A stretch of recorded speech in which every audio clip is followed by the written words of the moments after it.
Jeg vil gerne dele en hverdagsøvelse med dig. Den kan være med til at skabe lidt ro og lidt nærvær i vores dagligdag. Du kan lave øvelsen siddende, som jeg er her, eller du kan lave den liggende på gulvet eller i sengen, inden du skal sove. Hvis du starter med sådan lige at mærke dine fødder, og lægger en hånd på dit bryst og en på din mave.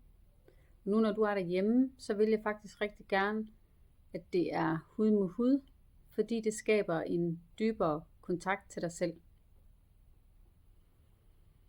Hvis du så lige mærker dine fødder og lukker øjnene og tager en dyb vejrtrækning.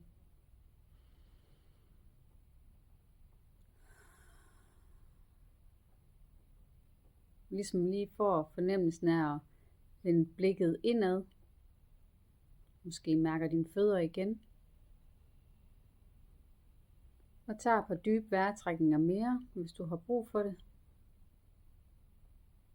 Sæt rigtig gerne god tid af til at lave den her øvelse, hvis du har plads til det.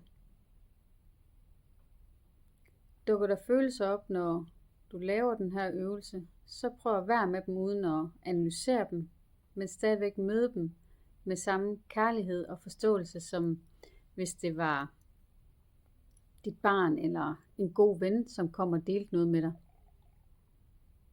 Den her øvelse er også rigtig effektiv til lige at mærke efter, om der er noget, der spænder op i kroppen, om der er noget, du har brug for at få taget hånd om. Og den kan laves morgen, middag og aften, som du lige har brug for. Rigtig god fornøjelse.